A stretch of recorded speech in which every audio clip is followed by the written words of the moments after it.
सुप्रभात। आशा करता हूँ कि मेरा सारा वीडियोस आप देख चुके हैं। इस वीडियो लेक्चर के दौरान मैं हर एक चीज़ का इन डिटेल एक्सप्लेनेशन आपको प्रोवाइड करूँगा जो कि एनसीईआरटी से रिलेटेड है। इस टेस्ट सीरीज़ में सारा हम डिस्कस करेंगे और प्लेलिस्ट जाएगा ज्योग्राफी के बारे में, एनसीईआरटी ज्योग्राफी, जो कि हर एक पॉइंट जो कि पिछला वीडियो था लैटिट्यूड एंड लॉन्गिट्यूड के बारे में। लेकिन हम इस वीडियो में क्या पढ़ेंगे, द मोशन ऑफ अर्थ कैसे होता है, अर्थ का मोशन कैसे होता है, अर्थ का रिवोल्यूशन और रिजोल्यूशन क्या बोलते हैं, और रिवोल्यूशन किसको बोलते हैं, और उसके बाद क्या है रोटेशन किसको बोलते हैं, वो सारा हम इस वीडियो में पढ़ेंगे। ठीक है। पहला पॉइंट है the earth has two types of motion. Earth का कितना टाइप का मोशन है?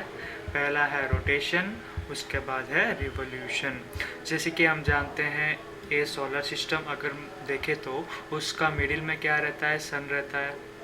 अगर ये अर्थ है तो ये अर्थ क्या करता है? 365 डेज इधर ऐसे ऐसे ऐसे घूमता है। अगर घूमता है तो फिर अर्थ का अगर डिफरेंट एक्सिस है, अर्थ का ए पार्ट अगर डे आता है उसके बाद नाइट आता है। जैसे कि हम जानते हैं अगर अर्थ सन के पास घूमता रहता है तो उसको क्या बोलते हैं? रिवोल्यूशन। अगर सन एक फिक्स्ड पाथ में रोटेट करता है तो उसको क्या बोलते हैं? रोटेशन। ठीक है, बहुत सिंपल है, उतना ज़्यादा डिफिकल्ट नहीं है। ठीक है, रोटेशन का डेफिनेशन पढ़ लेते हैं। Rotation is the movement of earth on its axis. क्या होते हैं? एक एक्सिस होता है, उसमें क्या होता है? अर्थ घूमता रहता है, उसको क्या बोलते हैं? रोटेशन। उसके बाद रिवोल्यूशन क्या होता है? सन के बीच मीन्स सन के अराउंड घूमता रहता है कौन? एक एट ए फिक्स्ड पाथ घूमता रहता है कौन? जिससे कि हम जानते हैं नवंबर आता है, अक्टूबर आता है, विंटर सीजन आता है, समर सीजन आता है। उसी प्रकार रिवोल्यूशन का आध्वीकरण हुआ या फिर रिवोल्यूशन का टर्म आया है, जो कि अर्थ सन के आसपास ही घूमता है, एक फिक्स्ड पाथ में घूमता है, उसको क्या बोलते हैं? रिवोल्यूशन। उसके बाद क्या पढ़ेंगे? The circle that divides the earth day and night on the globe is called centre of illumination. Centre of illumination बहुत इंपॉर्टेंट है, नोट कीजिए। सेंटर ऑफ लुमिनेशन किसको बोलते हैं? Centre of illumination. The circle that divides the day from night on the globe. Day and night का division जो भी रहता है, जो भी रखता है उसका डे एंड नाइट, जो कि डे है अगर इधर डे देखे तो इधर नाइट देखे तो वो सेंटर ऑफ एक्सिस, और सेंटर जो कि डिवाइड करता है डे एंड नाइट को, उसको क्या बोलते हैं? Circle of illumination. ठीक है, सेंटर ऑफ इल्यूमिनेशन। उसके बाद पढ़ेंगे रिवोल्यूशन। रिवोल्यूशन किसको बोलते हैं? The second motion of earth around the sun on its orbit is called revolution. आपको पढ़ाई हो चुका है। ठीक है, इतना तक जो भी पढ़ाई हुआ है एक बार नोट कीजिए अपना नोट्स में।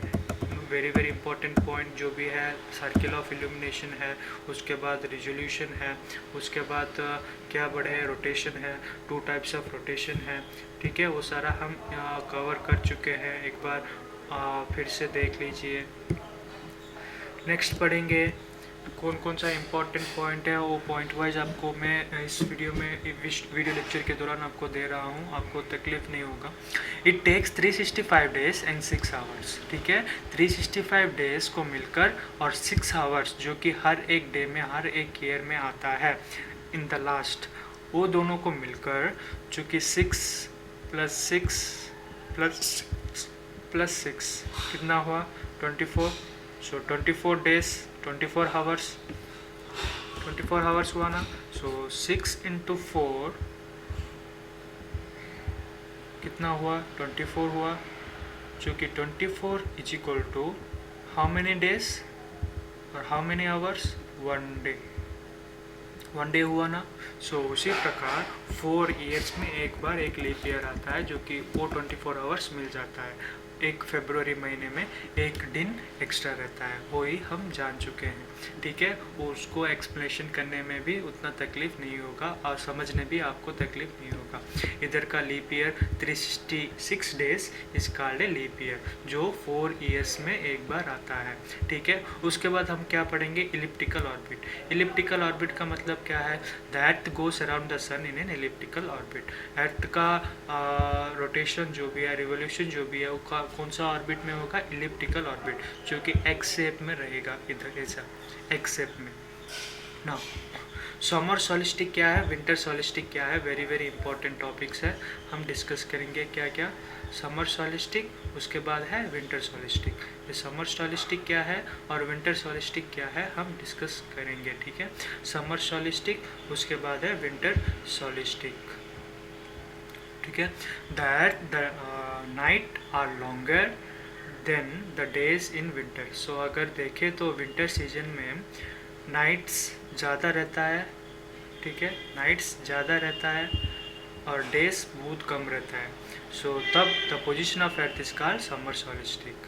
विंटर सीजन में समर सॉलिस्टिक होता है, समर सीजन में विंटर सॉलिस्टिक होता है। In summer the northern hemisphere and winter in northern hemisphere and winter in, इसका मतलब विंटर सॉलिस्टिक जो भी है वो नाइट बहुत कम रहता है, समर या फिर डे बहुत ज़्यादा रहता है, उसको क्या बोलते हैं, विंटर सॉलिस्टिक।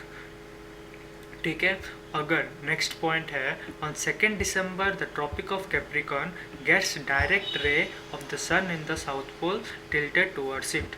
अगर देखें तो टॉपिक ऑफ कैप्रिकॉर्न कहाँ पे है, टॉपिक ऑफ कैंसर क्या है, कहाँ पे है, आपको वो पिक्चर देखने से आपको समझ आएगा 6th क्लास का। तो मैं इधर यही एक्सप्लेन करता हूँ। अगर साउथ पोल है, साउथ पोल में डायरेक्ट इम्पैक्ट किसका रहता है, सन का रहता है। जो सन है उसका डायरेक्ट इम्पैक्ट कहाँ पे रहता है, साउथ पोल में रहता है, उसको क्या बोलते हैं, साउथ। वही इसमें दिया गया है, जो कि summer solstice and winter solstice, sorry summer solstice का एक उदाहरण है। विंटर सॉलिस्टिक जो कि 31 मार्च में होता है। दिसंबर महीने में विंटर सीजन, मार्च महीने में समर सीजन जो चलता है, हमको पता है, टिल 23 सितंबर हमको पता है वो सारा। नेक्स्ट क्या है, वेरी वेरी इंपॉर्टेंट है, यूनिक्स इक्विनॉक्स। इक्विनॉक्स क्या है, during this period the whole earth experience equal days and equal nights. Equal day अगर इक्वल नाइट जो भी डे में हुआ उसको क्या बोलते हैं, इक्विनॉक्स। क्या बोलते हैं, इक्विनॉक्स। समझ आ चुका है जो कि पढ़ाई हुआ है इस लेसन में, इस लेसन के दौरान। ठीक है, धन्यवाद।